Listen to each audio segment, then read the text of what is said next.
ఏమండి మీకు నా చేస్తూ అన్నం పెట్టి ఎన్ని రోజులైందండి? 1975 డిసెంబర్ 12వ తారీఖున అనుకుంటా. అప్పుడు తిన్నదే ఇంకా అరగలేదు. ఏమండి ఇవాళైనా భోజనం చేసి వెళ్ళండి. చూడు సౌండ్ ఇంజనీరు, నాకు తింటం బద్ధకం, తాగటం సుడువు. మీ తమ్ముడు చల్లగా ఉండాలి కానీ నా ఆరోగ్యానికి ఏం లోట్లేదు. వస్తా. ఏమండి నా కోసమైనా నన్ను నాట్టే బిసిగించావో కంసుడి వేషం వేసి కత్తితో ఖండాలుగా నరికేస్తాను. కబడదా బామర్ది, నాకు అర్జెంటుగా 333 రూపాయలు కావాలి. ఏమిటి బాబు గారు అంత ఖచ్చితంగా ఖర్చు చెప్తున్నారు? ఏముందో 33 రూపాయలు సిగరెట్ కొట్లో ఖాతాకి, 200 నవనీతం పట్టు చీరకి, పోతే మిగతా 100 మందుకి మాకి రాను పోను ఖర్చులు. నేనేమను, ఏం చేస్తారు? ఏముంది, సింపుల్. నీ అక్కని తన్ని తగిలేస్తాను. ఈ ఇల్లు నాది. ఓహో, అదే ఆ లిటిగేషన్. అయితే నీ అక్కని తన్ని నేనే బయటికి వెళ్ళిపోతాను. ఏమండి అమ్మా, తమ్ముడు చూడలే, అల్లుడు గారిని ఎదురుస్తున్నాడు. నీలో అందరూ భర్తని సపోర్ట్ చేసే భార్యలైతే ఈ దేశం ఎప్పుడో బాగుపడేది. ఏంటి నా పెండాకుడు. చూడు బామ్మర్ది, ఈ ఇంట్లో నీ బాబుకే దిక్కులేదు. నువ్వు ఆయనకంటే తెలియగలాడు అనుకోకే. అలాగని ఆయనలా ఇంట్లోంచి పారిపోకు, నేను చిక్కుల్లో పడిపోతాం. అమ్మో టైం అయింది, నవనైతే ఉంటాను. ఆ 333 పట్టుకొచ్చి ఇచ్చేయి, వస్తా.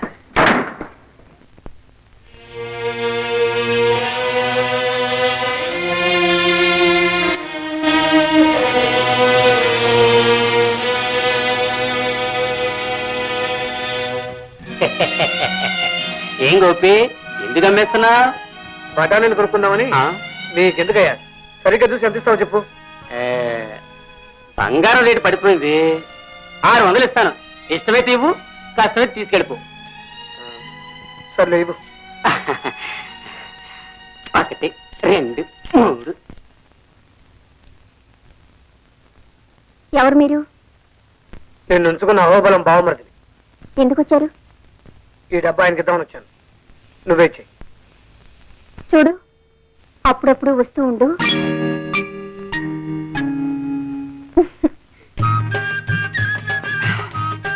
ఎవడాడు? మీ బావమరిది డబ్బు తెచ్చాడు. ఇంకేం ఉంచు. అతను చాలా పదునే. కొంపదీసి పార్టీ మారుస్తావా? నాకు అలాంటి కుళ్ళు బుద్ధులేం లేవు.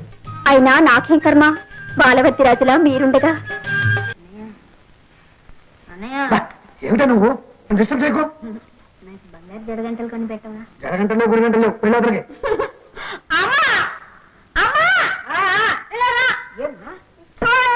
అన్నయ్య బంగారు జడగంటలు కొని ఇవ్వమంటే కొని కొనుక్కో అంటున్నాడు.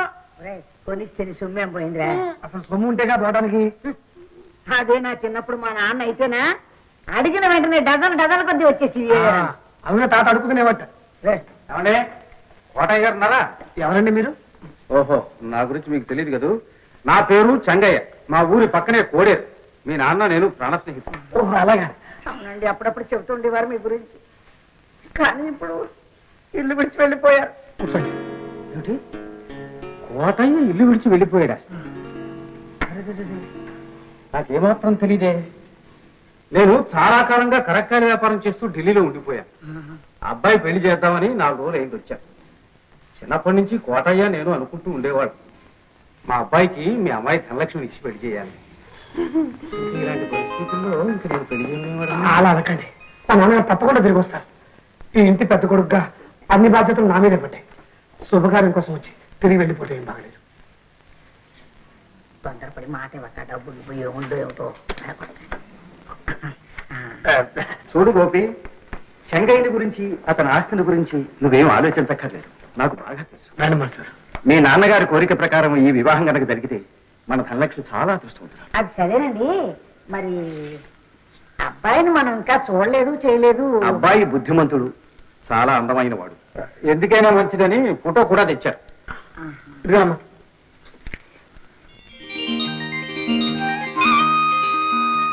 అమ్మా బుల్లమ్మ బుల్లలో చల్లలాగా ఉన్నాడు. శుభం. మరి మంచి రోజు చూసుకుని ముహూర్తాలు అవి పెట్టుకుందాం. అలాగే శుభస్య శీఘ్రం. మరి నేను వెళ్ళొస్తాను. మరి కాఫీ అది తీసుకెళ్ళండి. కతికితే అతకదన్నారు పెద్దలు. వస్తానమ్మా. వస్తాను. అమ్మా ఇతను అదే నా మామగారు రంగుల రత్నంలో కాకరాల్లో ఉన్నాడు. సో తప్పు చూడబ్బాయి, ఈ పెళ్లి మనం చాలా ఘనంగా చెయ్యాలిరా. ఈ ఊళ్ళో ఒక్కళ్ళు కూడా ఆ రోజున పొయ్యి అంటే కానీ వీల్లేదు. మరి డబ్బు నాయనా గోపి, పట్నంలో రంగనాథం అని మీ నాన్నకి తెలిసిన ఆయన ఒక ఆయన ఉన్నాడు. నాన్నగారికి ఎప్పుడు డబ్బు అవసరమైనా తనఖా పెట్టి డబ్బు తెచ్చుకునేవారు. నువ్వు అక్కడికి వెళ్ళు, తప్పకుండా సహాయం జరుగుతుంది. అబ్బాయి వెంకటచలం, నానా గుత్తొంకాయకు రెండను ఉప్పు సరిపోయిందో చూడు. నారహేమయ్యారా? ఇంటికి పోమ్మను. వాడిని పంపించేసి నువ్వు వంట చేస్తూ కూర్చున్నావా? నీకు ఎన్నిసార్లు చెప్పాను వంట చెయ్యొద్దని? నీకేమో పెళ్లి సంబంధం చూడడానికి వాళ్ళేమో మంచి రోజు చూసి ముహూర్తం పెట్టుకుందాము అన్న. రే, వంట చేసే మగాన్ని చూస్తే ఆడది అలుసు చేసి నెత్తులు ఎక్కుతుందిరా. నెత్తి కిందకి ఎక్కాలి. ఆడాళ్ళు ఉద్యోగం చేస్తుంటే మగాళ్ళు మర్యాదగా చూడడం లేదేమిటి? కర్మ, మీ అమ్మ తెచ్చి నిన్ను ఈ స్థితికి తీసుకొచ్చింది. నాన్న, నువ్వు సినిమాలు చూడక చెడిపోతున్నావు. రోజులు మారిపోయాయి. ఒక్క పిల్లల్ని కండం తప్ప మగవాళ్ళు ఆడవాళ్ళు చేసే పనులన్నీ చేస్తున్నారు. ఒక్క గడ్డం తీసుకోవడం తప్ప ఆడవాళ్ళు మగవాళ్ళు చేసే పనులన్నీ చేస్తున్నారు. ఇందులో ఏముంది? పరస్పర సహకారం. అన్నట్టు పప్పులు కూడా కాచాను. భోంచేద్దాం. రేపు పెళ్ళయ్యాక కూడా ఈ వ్యవహారం ఇలాగే సాగిస్తా?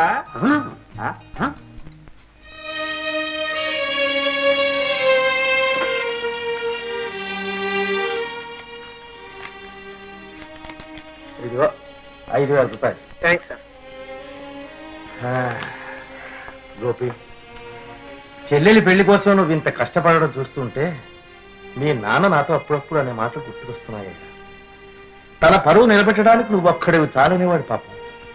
సార్, వీలున్నంత త్వరలో ఈ డబ్బు మొత్తం వడ్డీతో సహా తీర్చేసి నా భూమి తాలూకు దస్తావేజులు పట్టుకుపోతాను సార్. ఎందుకంటే మాకు మిగిలిన ఆస్తి ఒకటి. సరేలేవయ్యా, ముందు చెల్లెలి పెళ్లి శుభంగా జరిపే ఏర్పాట్లు చూడు. పెళ్లి గ్రాండ్ గా జరిపించాలి సుమా. గుడ్లే వస్తాను సార్. కోటయ్య, నీ కొడుకుని చూస్తే నువ్వు ఎంత సంతోషించుంటాడు. జోతగాళ్ళలో జయసుత కట్టిన చీరలు లాంటి చీరలు గాని, ఆటగాళ్ళలో శ్రీదేవి కట్టిన చీరలు లాంటి చీరలు గాని మీ దగ్గర ఏమైనా ఉన్నాయా? వాళ్ళ సినిమాలు నేనేం చూడలేదండి. ఓహో, సినిమా హీరోయిన్లు కట్టిన చీరలు లాంటివే కావాలంటుందండి మా చెల్లెలు. దాని పెళ్లి. ఈ 2 చీరలు ఎంత అవుతాయి చూడండి. 650 రూపాయలు అవుతుందండి. 650? 500 ఇచ్చేయకూడదు? బేరం లేదండి, ఒకే ధర ఇక్కడ. ఓ, అదొకటా?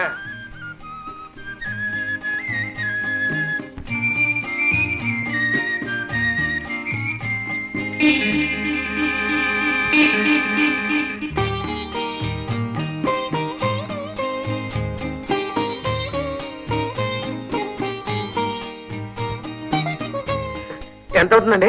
950 రూపాయలు. ఏమన్నా తక్కువకి ఇస్తారా? లేదండి, ఒకే ధర, బేరం లేదు. ఆహా, మీ షాపులో అందరికి భలే ఐకమత్యం ఉందండి.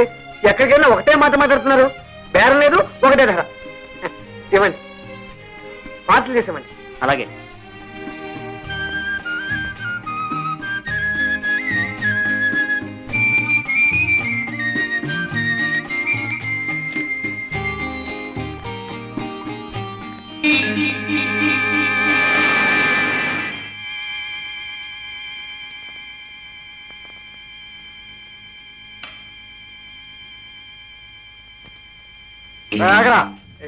ఎవరయ్యా నువ్వు? నన్నే ఎవరైనా అడుగుతున్నారో బద్మాష్? నా దగ్గర డబ్బు సామాను కొట్టేసి నన్నే దబాయిస్తున్నావా? ఎవరనుకుంటారండి నన్ను? పట్టుకుంటున్నారు ఎందుకండి? ఎందుక ఇప్పుడే అర్థమవుతుంది. ఏమండి ఏమండి చూడండి సార్, మీరు పట్టుకుని కొడుతున్నారు. చూడండి, అతని దగ్గర సామాను కొట్టేసి పారిపోతున్నాడు. ఏమిటైనా అడిగితే దబాయిస్తున్నాడు. ఎవరో దబాయిస్తే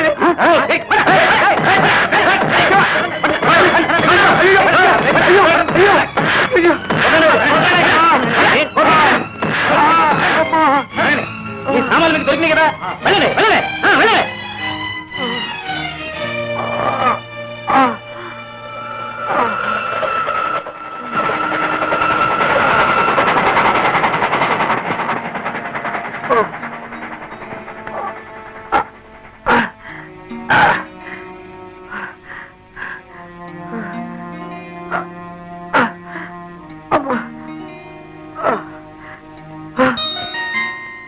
ఎందువరమ్మా, నీ వంతు కూడా ఏమైనా మిగిలిందా?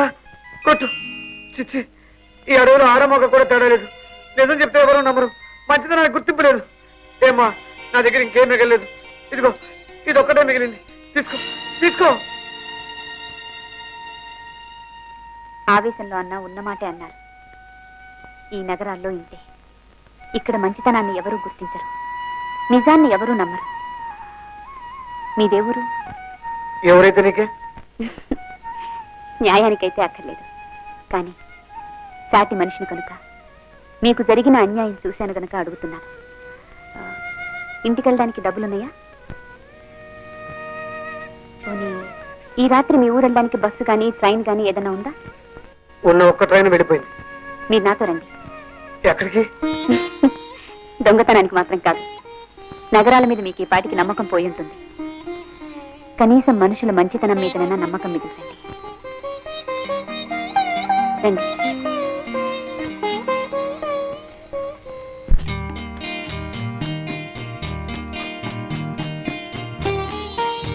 రండి. ఇక్కడ తీసుకొచ్చారేంటండి? ఇది మా హాస్టల్ అండి. నేను కాలేజీలో చదువుతున్నాను. ఓహో, గర్ల్స్ హాస్టలా? నా మూలంగా మీకు ఏమైనా గొడవలు వస్తాయేమో. చూడండి, మీకు సహాయం చేస్తానని మాట ఇచ్చాను. ఏం పర్వాలేదు, రండి. పర్వాలేదంటారా? పర్వాలేదండి.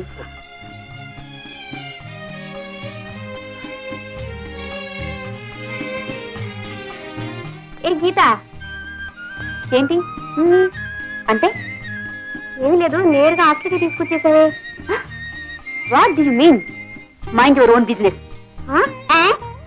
మీరండి.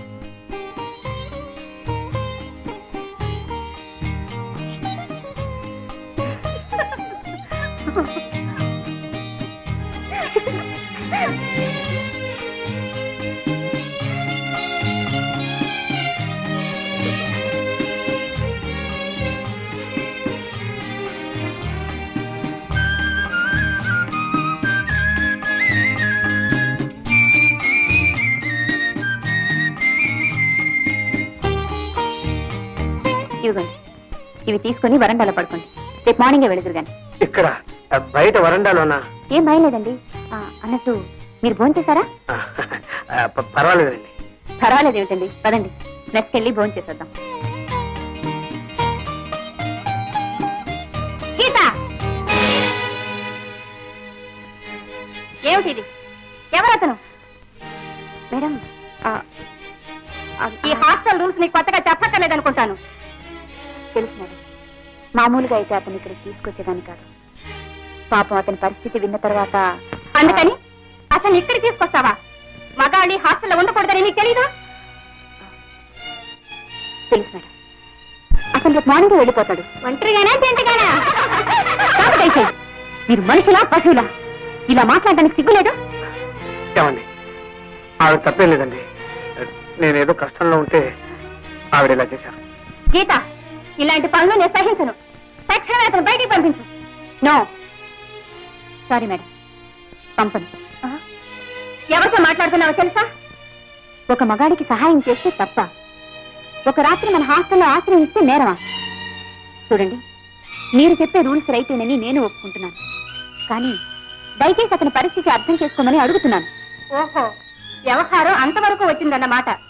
అతని గురించి అంత గట్టిగా వాదిస్తున్నావంటే నిజంగా అతని ఊరు పేరు తెలియదంటే నేను నమ్మను. Madam, get out.